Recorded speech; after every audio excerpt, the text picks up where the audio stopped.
When we look at our world today and the number of obituaries that are being posted on walls and in the front of the gates of those whose loved ones have been lost,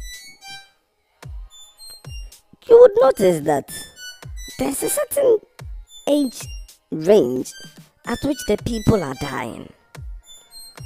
Whilst this seems to be normal to most people, some of us find it as very strange. For example, you will see obituaries of ages of the dead person ranging from 70 to 40, and even in some instances 20-25. But we want to leave those ones out and focus on the maximum we are seeing. Why is it that many people are dying at the ages of 50, 60, 70? Is it that it's the age people have come to accept as a dying age? Or is there some problem somewhere which we should look at? In the olden days, we used to see obituaries, especially in our villages, of ages ranging 100 and over. There was one time I remember seeing an obituary of a lady who was said to be 128. But today, those types of obituary ages are not very frequent.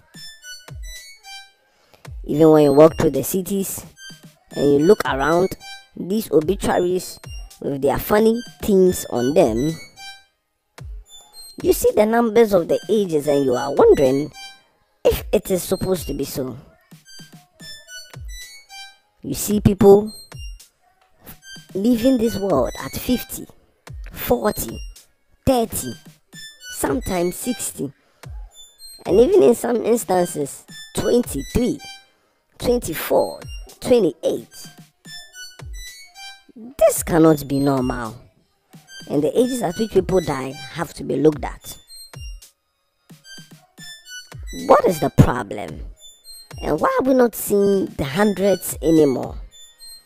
Why must it keep long for us to see 100, 120, 105? Why is it that it takes only one out of a blue moon for you to see an age of a dead person which has 3 decades instead of 2?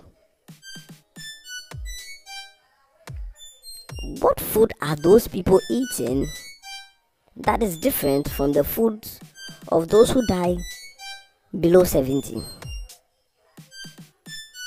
Or are these people exercising differently?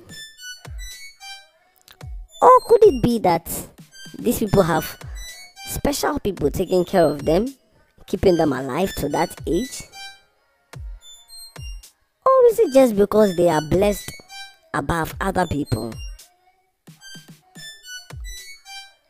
As these many questions arise, we looked at a couple of people in the society and spoke to them, and we were shocked to hear their opinions about the ages they expected to leave this world.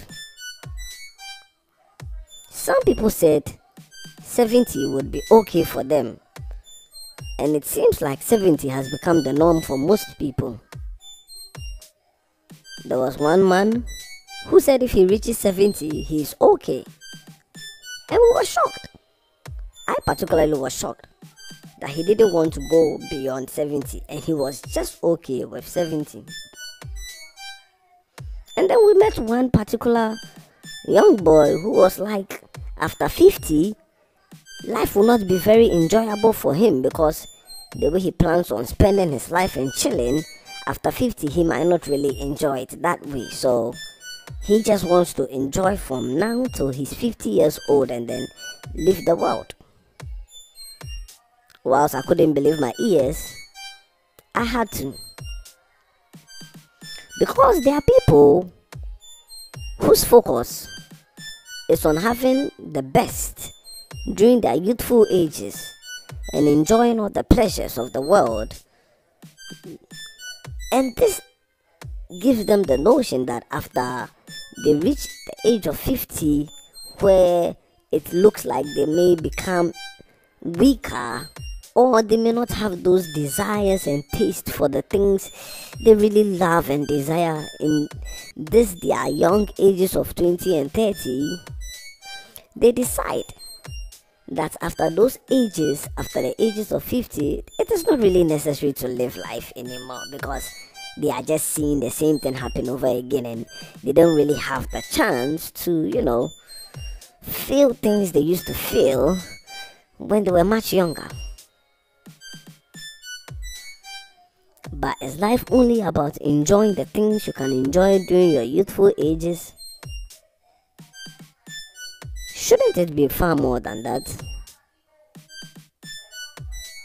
Shouldn't we look above the scope of just enjoying ourselves? What about what we can do for those who are here on earth and who are lost?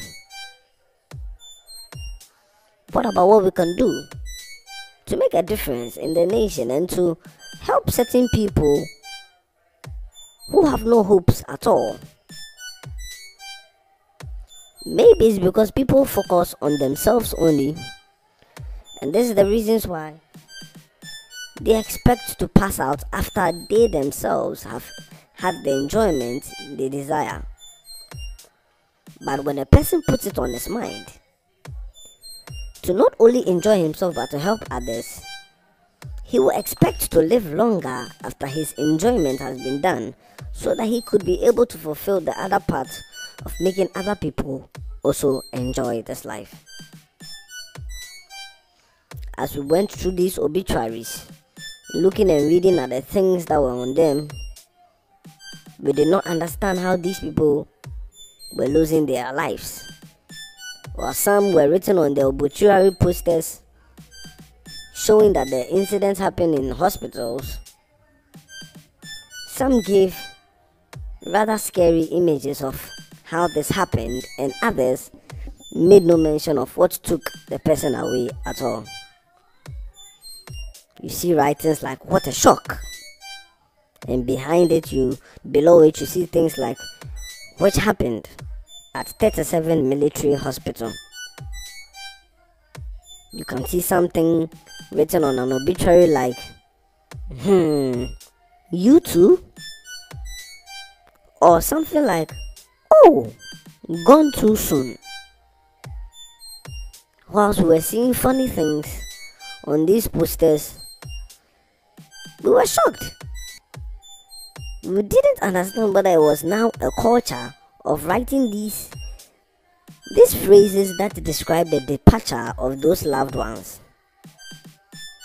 There was one particular one that shocked me. It was just 2 words, and it was written boldly, "Oh, why?"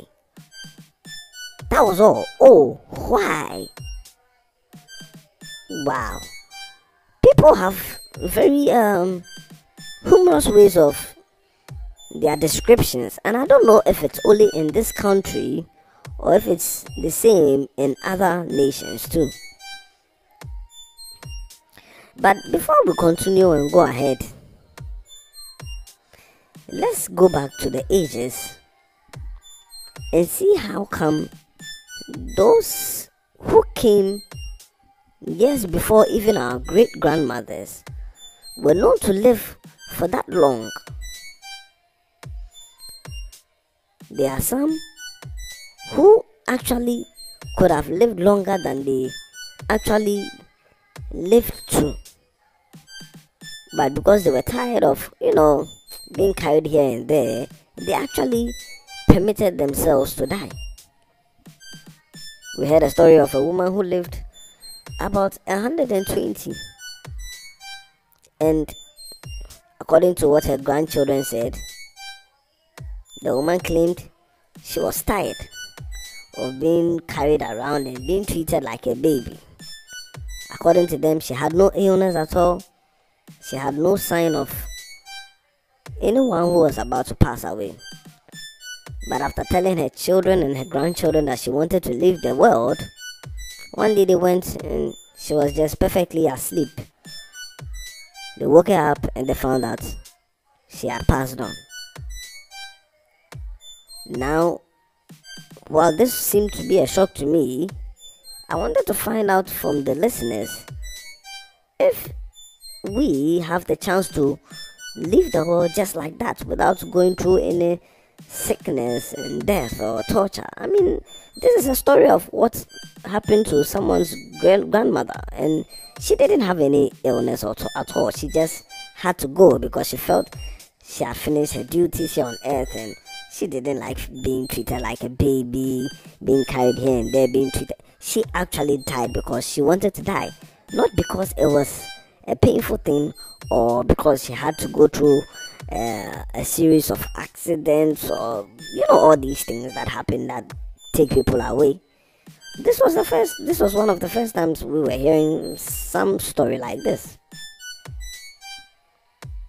So while we were wondering and arguing amongst ourselves in the newsroom that this could be possible or this could not be possible, a thought also occurred to me that it is actually a fine way to leave this world. You don't have to die after having an illness or in being involved in an accident. If what they told me about this woman is true, then most of us could also live that way with peace, without having to go through the suffering process of losing your breath or going through some pain before you exit. But that's not the discussion for today. So we'll leave the viewers and the listeners to leave their own contributions and tell us what they think about the way to exit the world.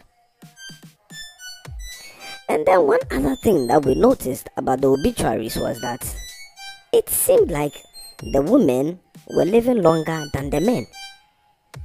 We just did not understand why. Everywhere we went, whilst you see men dying at 50, 60, 40, you see the women 70, 80, 90, 70, 80, 60, 70, 80, 60. It just looked like it was some competition and the women were just winning. Why are the men dying younger than the women? We have to be careful about this. To some, there's nothing strange about this. But for here in the newsroom, we don't take certain things lightly. If the men are dying earlier than the women, this is a reason for concern. We know it is Mother Ghana, but it doesn't mean Mother Ghana has to be full of only mothers. The fathers are also important. So now, looking at the ages at which people are dying, we would like to urge those of you who have also noticed that it is not supposed to be so that you live below 70 and then die, but it is rather good to live above 70. Make a 3-digit number before you leave this world. For those who have this in mind, we would like you to look at the processes and the things that these people do so that you could also follow after them in those same paths and keep yourself as alive as you can and for as long as possible. It will be a good thing if at least 2 years from now we see obituaries with 102, 110, 129, 140. It will be very nice. Isn't it strange that we've never seen an obituary of someone who was 200 years old? I mean, we do know people like that lived, and we've seen it in the Bible and in stories past. But in our days, why are we not seeing those? Anyway, we leave that discussion to the listeners. We thank you for listening. We want you to remember that you don't always have to die at an early age. that you can live and contribute, helping someone else to enjoy this life just like you have. Thank you for listening and have a nice day.